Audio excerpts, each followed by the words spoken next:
Geldiler. Gözde gelin. Gelsinler.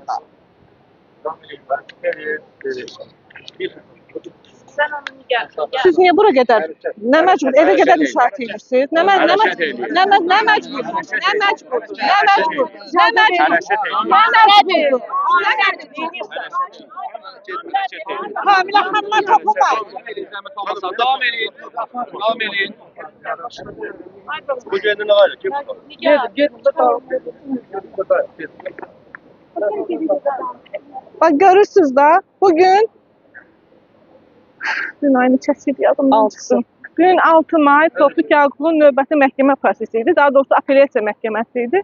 Və bugün Tofiq Yaqublu'nun apellyasiya verilən şikayətinə baxılacaqdı. Eyni zamanda vəkillərin ev tutaqlığıyla verdiyi şikayətə baxılacaqdı.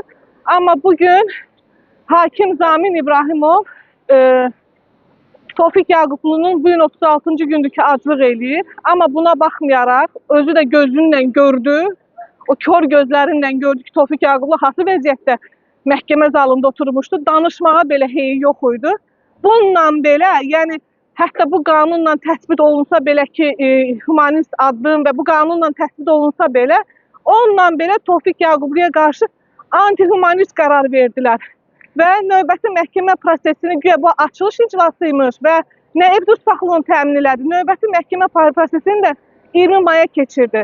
Baxın, sonra deyirlər ki, bu ölkədə ölkədə siyasi məhbus yoxdur, heç kim siyasi motivlərə görə həbs olunmur. Amma indi bugünkü məhkəmə belə onu göstərdi ki, Tofiq Yaqublu sırf siyasi motivlərlə həbs olunub, sırf İlham Əliyevin sifarişinlə, göstərişinlə həbs olunub. Dəfələrlə deyirəm, dəfələrlə qeyd eləmişəm ki, Tofiq Yaqubluya qarşı bu addım onu göstərir ki,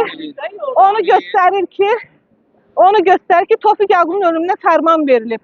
Çünki nə həkimini buraxırlar yanına, nə məhkəmədə ev tutaqlığına buraxdılar. Və Tofiq Yaqublu'nun bundan sonraki həyatı sual altındadır və özü də keçən dəfə bu bazar görüşəndə, keçən bazar özü dedi ki, böyük ehtimalla mən baza gələn görüşə mən sağ çıxmayacağım. Mənim atamı isə bizim gözümüzün qarşısında diri-diri öldürürlər. Vəziyyəti necə idi? Vəziyyəti çox pis, çox arıqlayıb, halı yoxdur. Onsuz da məhkəmə işçiləri, ədliyyə işçiləri qolundan tutup da gətirib bir tər oturtdular o. Solda bir tər oturtdular, danışa bilmir, səsi çıxmırdı ki, zalda heç kim onun səsini eşidə bilmirlər. Bu boyda texnologiyanın inkişaf elədiyi vaxtda bir dənə mikrofon qoya bilmədilər ki, Tofiq Yaqublu danışanda onun səsi eşidilsin. Onu belə təmin eləmədilər, çünki Tofiq Yaqublu ümumiyyətlə səsini kəsmək istəyirlər. İstəmirlər ki, Tofiq Yaqublu nəsə danışsın, eləsin. Bunun başqa adı yoxdur. Bunun bir adı var ki, Tofiq Yaqublu'nu öldürürlər. Başqa adı yoxdur. Və mənim atam bu evlərin sonuna sağ çıxmayacaq. Həkimini buraxın bari. Bundan artıq mən nə deyim? Həkimini buraxın. Həkimini niyə buraxmırsınız? Nə oldu birdən-birə? Sonra da utanmadan çıxıb deyirlər ki, bizim ölkədə siyasi məhbus yoxdur. Kim deyirsə yalan deyir. Gözünüz çıxsın, gəlin görün də bu ölkədə necə siyasi məhbus olur. Deməklə deyirlər, 1000 dəfə deyirsiniz, bir dəfə gəlin görün.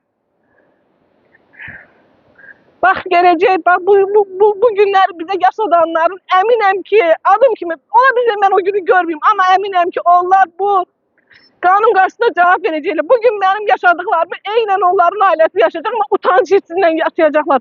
Ləyəqətsizcəsinə yaşayacaqlar bu hissləri.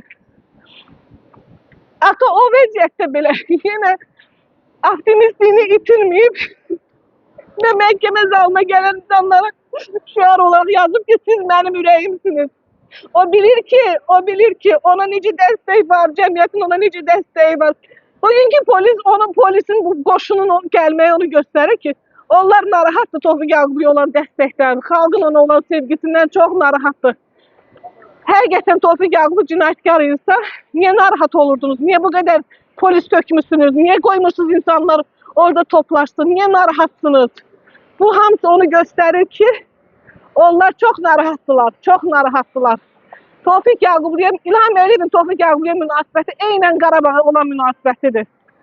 Səngərdə öldürə bilmədikləri, düşməni öldürə bilmədiyi Tofiq Yaqublunu bugün İlham Əliyev onu qazanmaqda, onu ölüm acına vadar etməklə öldürür. Oldu Ziyar xanım, çox sağ ol, səhhətini qoru.